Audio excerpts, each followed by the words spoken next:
RJ Rohini tax நேயர்களுக்கு வணக்கம். இன்னைக்கு இந்த எபிசோட்ல நம்ம பேச போற விஷயம் எத்தனை பேருக்கு இதுக்கு முன்னாடி தெரிஞ்சிருக்கு அப்படிங்கறதுல ஒரு மிகப்பெரிய கேள்வி இருக்கு. சென்னையில இருந்து 70 கிலோமீட்டர் தொலைவில் காஞ்சிபுரம் மாவட்டத்தில் இருக்கக்கூடிய ஊர் பரந்தூர். இந்த பரந்தூரை சுற்றி நெல்வாய், நாகப்பட்டு, ஏகனாபுரம்னு சொல்லிட்டு 13 கிராமங்கள் 910வது நாளா போராட்டம் நடத்திக்கிட்டு இருக்காங்க. 910 நாள் போராட்டம் நடத்துறது எத்தனை பேருக்கு தெரியும் அப்படிங்கறதா முதல் கேள்வியா இருக்கு.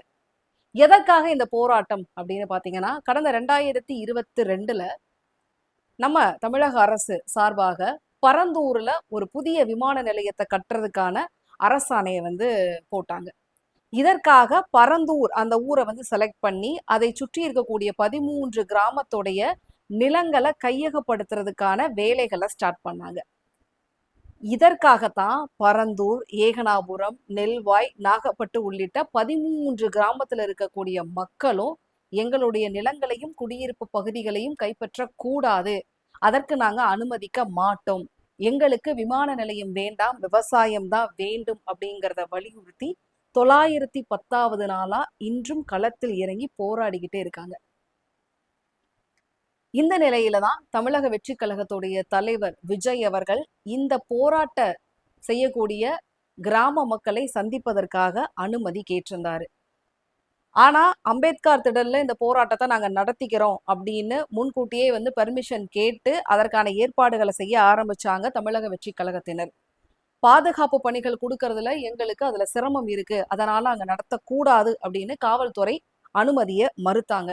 அதன் பிறகுதான் ஒரு நாளுக்கு முன்பாக எஸ்பி ஆபீஸ்ல பொதுச் செயலாளர் புசி ஆனந்த் உள்பட எல்லாருமே போய் எங்களுக்கு போராட்டம் நடத்துறதுக்கு அனுமதி கொடுங்க அப்படின்னு கேட்டிருந்தாங்க.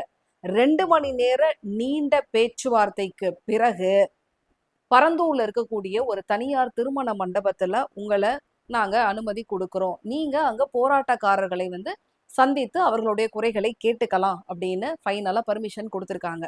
ஸோ இப்ப இன்னும் கொஞ்ச நேரத்துல விஜய் அவர்கள் பரந்தூர் போராட்ட பகுதி மக்களை சந்திக்க இருக்கிறாரு. இதற்கான ஏற்பாடுகள் பாத்தீங்கன்னா 2 நாட்களாகவே ரொம்ப தீவிரமா நடைபெற்றுட்டு இருக்கு.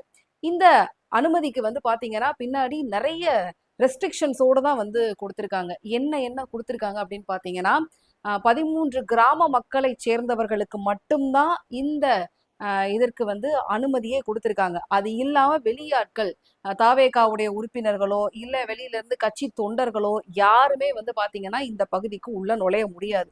முன்கூட்டியே 7 பேரிகார்டு போட்டிருக்காங்க. அதுல அந்த 13 கிராம பகுதி மக்களுக்கு மட்டும்தான் இந்த கூட்டத்துல கலந்துக்கிறதுக்கு அனுமதி கொடுத்திருக்காங்க. 1. 2வது, விஜய் அவர்கள் தரப்பிலிருந்து எத்தனை வாகனம் போகணும், எத்தனை பேர் அதில் பயணிக்கணும், அவர் கூட எத்தனை பேர் இந்த கூட்டத்துல தாவேகா தரப்பிலிருந்து கலந்துக்கலாம் அப்படிங்கிறதுக்கும் ரெஸ்ட்ரிக்ஷன்ஸ் கொடுத்திருக்காங்க. காவல்துறை அனுமதிக்கப்பட்ட அளவிற்கு மட்டும்தான் அவரோடையும் ஆட்கள் பயணிக்க முடியும். இதற்காக விஜய் அவர்கள், நான் முன்கூட்டியே நம்மளோட வீடியோல சொல்லியிருந்தேன், மக்களை கிராமம் தோறும் போய் சந்திக்கிறதுக்காக விஜய் அவர்கள் ஒரு பெரிய பிரச்சார வாகனத்தை தயார்படுத்திக்கிட்டு இருக்கிறாரு. அவர் பயணம் செய்வதற்காக முழுக்க முழுக்க தங்கும் வசதிகளோடு இருக்கக்கூடிய அந்த வாகனத்துலதான் இங்க பயணம் செய்ய போறதா தகவல்கள் வந்திருக்கு.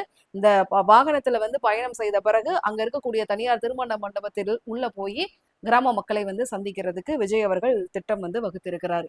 ஆர்ஜே ரோகிணி டாக்ஸ்ல நான் உங்களுக்கு எக்ஸ்க்ளூசிவா சொல்லியிருந்தேன், தை பிறந்ததுக்கு அப்புறம் தாவேகா தரப்பிலிருந்து பல அதிரடியான விஷயங்கள் தொடர்ந்து உங்களுக்காக வந்துகிட்டே இருக்கும்னு. அதனுடைய முதல் ஸ்டெப்பாக தான் பாத்தீங்கன்னா இந்த பரந்தூர் சுற்றியுள்ள கிராம மக்களை சந்திப்பதற்கான திட்டம் அப்படின்னு சொல்லலாம். எதற்காக 910 நாட்களாக இந்த கிராம மக்கள் பெரும் போராட்டத்துல இருக்கிறாங்க? வெறும் விவசாய நிலம் அப்படிங்கிற ஒரே ஒரு கேள்வி இருக்கும். ஆனா அதற்கு சுத்தி பல காரணங்கள் முன்னெடுத்து வைக்கிறாங்க. என்ன அப்படின்னு பாத்தீங்கன்னா, பல தலைமுறையா அதே ஊர்ல தங்கி விவசாயம் பார்த்துட்டு விவசாயத்தை மட்டுமே தங்களுடைய வாழ்வாதாரமாக கொண்டு அந்த மக்கள் இருக்கிறாங்க. இந்த நிலையில மொத்த நிலத்தையும் குடியிருப்பு பகுதிகள் உட்பட எல்லாத்தையுமே அரசு கையகப்படுத்திக்கிட்டா எங்களுடைய வாழ்வாதாரம் என்ன அப்படின்னு கேள்வியா கேட்கிறாங்க. ஒவ்வொரு பாதிக்கப்பட்ட நில உரிமையாளருக்கும் 3.5% நிலத்தோடைய மதிப்பை அளவு செய்து நாங்க இழப்பீடா கொடுக்குறோம் அப்படின்னு அரசு தரப்புல சொல்லியிருக்கிறாங்க. தோராயமா அன்னைக்கு அந்த ஒரு லேண்டோடைய மதிப்பு வந்து பாத்தீங்கன்னா ஒரு ஏக்கருக்கு 15,000 போகுது அப்படின்னா கூட அந்த கிராமத்துல இருந்து அப்படியே கொஞ்சம் பக்கத்துல இருக்க பகுதிகள், அதாவது ஏர்போர்ட்டுக்குன்னு தேர்வு செய்யப்படாத இடங்கள்ல வந்து பாத்தீங்கன்னா ஒரு சதுரடியே 4,000 ரூபாய்க்கு போகுதா. அப்படி இருக்கிறப்ப ஒரு ஏக்கருக்கு இவர்கள் கொடுக்கக்கூடிய இந்த இழப்பீடு அப்படிங்கிறது எந்த வகையில எங்களுக்கு ஈடு செய்யும் அப்படிங்கிறது முதல் கேள்வியா வைக்கிறாங்க.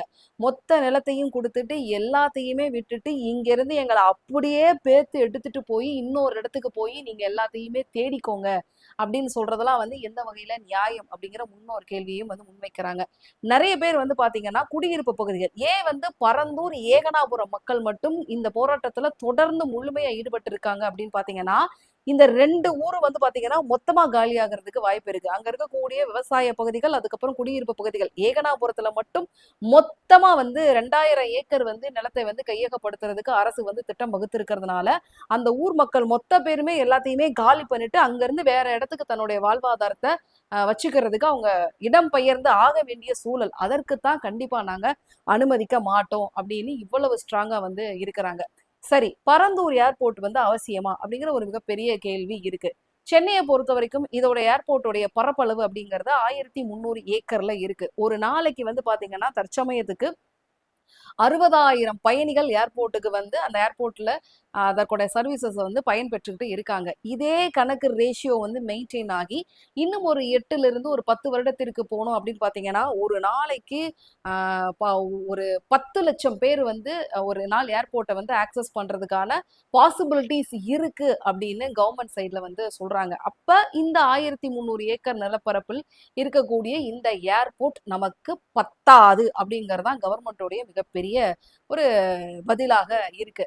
இப்ப செலக்ட் பண்ணி இருக்கக்கூடிய அந்த பரந்தூர் கிராமத்தை சுத்தி பார்த்தீங்கன்னா 5000 சொச்சம் ஏக்கர் பரப்பளவுல புதிய விமான நிலையத்தை வந்து கட்டமைக்கிறதுக்கான வேலைகள்ல பண்ணிருக்காங்க. இந்த விமான நிலையத்துல 2 ரன்வே வந்து பிளான் பண்ணிருக்கிறாங்க. ஏகப்பட்ட முனையங்கள், பன்னாட்டு முனையம், உள்நாட்டு முனையம் உட்பட எல்லாத்தையுமே வந்து இப்ப இருக்கக்கூடிய சென்னையில இருக்கக்கூடிய ஏர்போர்ட்ல இருந்து பாக்குறப்ப 3லிருந்து 4 மடங்கு அதிக அளவுல இருக்கும். அதே மாதிரி வந்து அப்புறம் வந்து இங்க இருந்து லேண்ட் ஆகிட்டு இங்க இருந்து வெளியில போகக்கூடிய விமானங்களுடைய எண்ணிக்கையும் அதோடைய சர்வீஸையும் வந்து அதிகப்படுத்துறதுக்கான எல்லா பிளானிங்ஸையும் போட்டுதான் கவர்மெண்ட் பண்ணிருக்காங்க.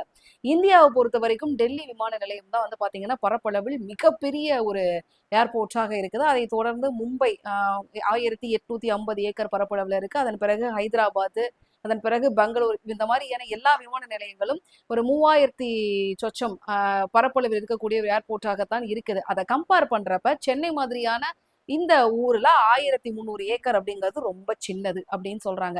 சரி, சென்னையில இருக்கக்கூடிய அந்த ஏர்போர்ட்டையே கொஞ்சம் விரிவாக்கம் பண்ண முடியாதா அப்படிங்கிற ஒரு கேள்வி இருக்கு. சென்னை ஏர்போர்ட்டை சுத்தி இருக்கக்கூடிய பகுதிகள் எல்லாமே வந்து பாத்தீங்கன்னா குடியிருப்பு பகுதிகளாக மாறிடுச்சு. கமர்ஷியல் பிளேசஸ் வந்து இருக்கு. இப்ப ஏர்போர்ட்டை வந்து பொதுவா எல்லா ஊர்லயும் வந்து பாத்தீங்கன்னா சிட்டில இருந்து ரொம்ப அவுட்டர்ல இருக்குங்க.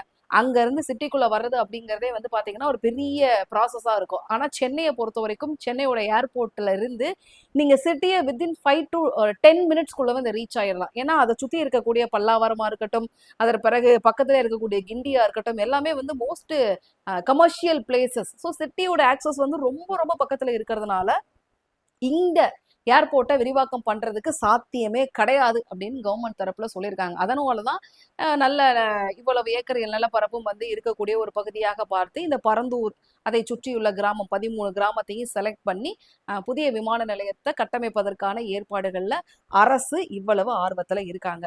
இந்த நிலையில் 910 நாட்களாக இந்த கிராம மக்கள் போராட்டத்துல இருக்காங்க. ஒவ்வொரு நாளும் ஒவ்வொரு விதமாக தங்களுடைய எதிர்ப்பை வந்து பதிவு பண்ணிக்கிட்டே இருக்காங்க. ஒப்பாரி போராட்டம், மொட்டை அடிக்கிற போராட்டம், பேரணியாக வந்து முதலமைச்சரை சந்திக்கணும் அப்படின்னு திட்டம் போடுற போராட்டம், கிராம சபை கூட்டங்கள்ல புறக்கணிக்கிற போராட்டம்னு சொல்லிட்டு ஒரு நாள் கூட ஓயாம எப்படியாவது எங்களுடைய நிலம் எங்களை விட்டு போக கூடாது அப்படிங்கிற ஒரு முனைப்போட மக்கள் வந்து தொடர்ந்து நம்பிக்கையோட போராட்டம் நடத்திக்கிட்டு இருக்காங்க. இந்த நிலையில் தான் இந்த போராட்டக்காரர்களை சந்திப்பதற்காக தமிழக வெற்றி கழகத்தின் தலைவர் விஜய் அவர்கள் இன்றைக்கு இன்னும் கொஞ்ச நேரத்தில் அந்த மக்களை வந்து ஒரு தனியார் கல்யாண மண்டபத்துல சந்தித்து அவர்களுடைய குறைகள் என்ன அப்படிங்கிறத கேட்டு தெரிஞ்சுக்க போறாரு. இதற்கான பாதுகாப்பு ஏற்பாடுகள், மற்ற ஏற்பாடுகள் எல்லாமே ரொம்ப தீவிரமான முறையில் வந்து செயல்பட்டுட்டு வருது.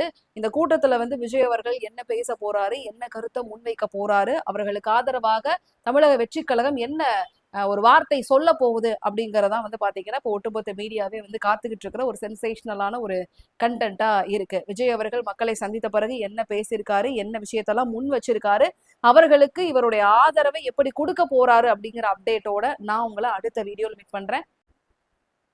தாவேகாவுடைய அடுத்த பிளான்ல என்னெல்லாம் இருக்கு அப்படிங்கிறதுக்கான ஒரு சின்ன அப்டேட்டோட இந்த வீடியோவை நிறைவு செய்யலாம்னு நினைக்கக்கூடிய விஜயோடைய அடுத்த சந்திப்பு தொடர்ந்து 2 வருடங்களாக நீடித்து கொண்டிருக்கும் வேங்கை வயல் பிரச்சனை தொடர்பாக அந்த கிராம மக்களை சந்திப்பதற்காக விஜய் அவர்கள் தரப்புல திட்டம் வந்து வகுத்திருக்கிறாரு.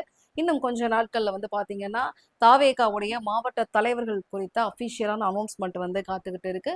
ரொம்ப ரொம்ப முக்கியமான விஷயம். சமீப காலங்களில் விஜய் அவர்களை வந்து பார்க்கும்போது அவருடைய உருவத்தில் வந்து ஒரு மிகப்பெரிய சேஞ்சஸ் வந்து இருக்கிறத பார்த்துருப்பீங்க.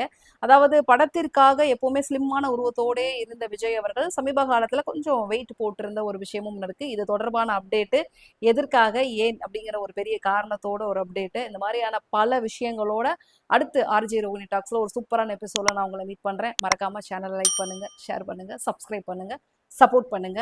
நன்றி.